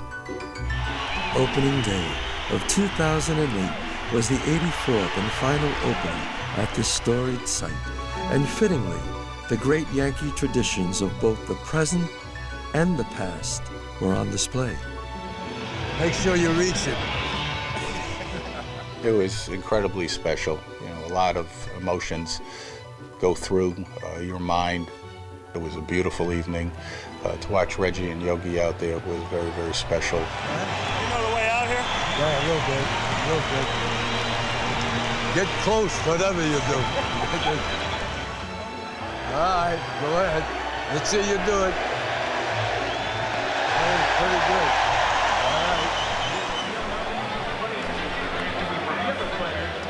There's a lot of people who spent so much time in that park as a fan. It's the last opening day in a place that we all know so well. Come next year, come 2009, we'll open up a new ballpark and it'll be a real special opening day. Good morning, ladies and gentlemen. Welcome to the future home of the new Yankee Stadium. The Yankees broke ground for their new home on August 16th, 2006, the 58th anniversary of the passing of Babe Ruth. And the question has to be asked, can the new ballpark embody the spirit of all things tangible and mystical that the house that Ruth built did? The Yankees are resolved that the new stadium will be a worthy heir, reminiscent of its predecessor. I'm so excited about the new stadium because it's old school. We're turning back the clock and going to the original Yankee Stadium footprint, but with all the new amenities that New York City, would expect and deserve. Our goal is to recreate for the fans the original 1923 stadium with the best of the renovated 1973 stadium. When you approach the new Yankee Stadium, it's going to be just as the fans approached it in 1923, just what Babe Ruth saw. The great cathedral windows and the facade on the front. The traditional symbol of Yankee Stadium, the frieze surrounding on top of the roof. We're going to move the tarp from right field to left field. The black won't be there. We're putting in a sports bar, but we're putting Monument Park back in center field. And then to be fan-friendly, home plate and the backstop will be 20 feet closer. But other than that ballpark is coming back. We still want the bleacher creatures singing out the praises of our players. We still want YMCA being played as we sweep the field. We're gonna have the old scoreboard down there. I saw the model. It looks great. That's really gonna be something. I can't wait to when it's all finished. Everybody kind of looks with anticipation, but also a touch of apprehension. You want and hope that the new stadium will be able to carry forward some of this mystique or a tradition that the old stadium has. We're just happy that we're able to do this for the Yankees and happy to do it for you people. And enjoy the new stadium. I hope it's wonderful.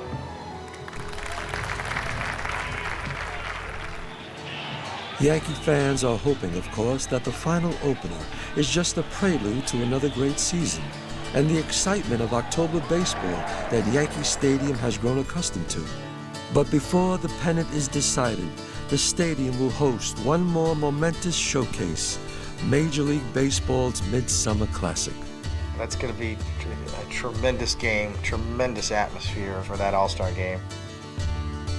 It will be the 4th All-Star game at Yankee Stadium, joining the classics of 1939, 1960, and 1977. The greatest players in the game today, in the most venerable stadium of all time. It's truly a classic in the making. All-Star games, how good they are depends on what city they're being held. In New York City, I mean, come on, what a better place to do something like this. It'll be a send-off, obviously, for the other players to see Yankee Stadium, especially some of the younger National League players that have never played here. And it'll also be a way to celebrate what Yankee Stadium meant to baseball. And so the countdown begins, giving everyone fans and players alike, one last chance to revel in the wondrous history of these friendly confines. I used to come Sundays early in the morning when nobody was there, and I used to sit on the bench and just try to picture those wonderful players that went through Yankee Stadium. And to think of what has happened within the confines of that real stadium, you know, there's nothing that'll replace it. I felt very fortunate and blessed because of all the people that had walked down that tunnel. There's almost a part of you that feel that you don't maybe belong in that circle because of how great of players they were, but it was a thrill for me.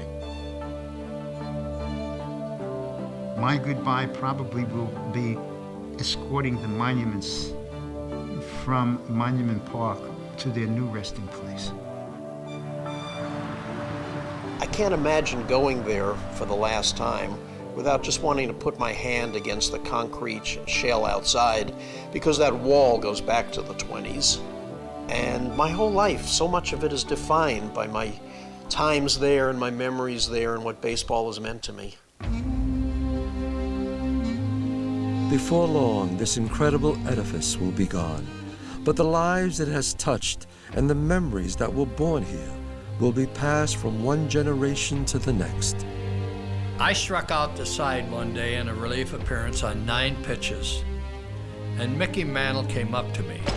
This is Mickey Mantle, the most amazing talent ever. And here comes Mickey Mantle by me and says, "I don't believe what I just saw." And I couldn't believe what I just saw in him, I don't know how many times. And playing 18 years in the Yankee Stadium for you folks is the best thing that could ever happen to a ball player. In 1981, I'm pitching the 3rd game of the playoffs against the Brewers. That was the summer my son Travis fell and was in a coma for 17 days. George Steinbrenner offered him a chance to throw out the first ball. It was 56, 57,000 people chanting his name, Travis, Travis, Travis. That will get to me as long as I live. Today, I consider myself the luckiest man on the face of the earth. Yankee Stadium is unmatched in the glory it has witnessed, and those who were blessed to experience this cathedral of the game are that much richer for it. All those memories for me will never go away, even if they do, I hate to say, tear the stadium down. Yankee Stadium is the host for any and every sport and any and every dignitary. I don't know of any other stadium around the country that even compares. I don't think there's any more storied stadium than Yankee Stadium. You get attached to the building. The building that you played in, spent so much time in, is actually gone. It'd be like having a house you grew up in or something for me that, you know, they came and just wiped it out. And the Yankees are back. We got the greatest fans in the world, the Yankee Stadium. There's a lot of memories in there. Those of us who've been there, who've had a chance to be part of it, it'll never leave our memory. Best place to play in the world. It stands the test of time. A part of me is going to die. A part of me is going to go down with the stadium as well. Thanks for watching Yankee Stadium, baseball's cathedral.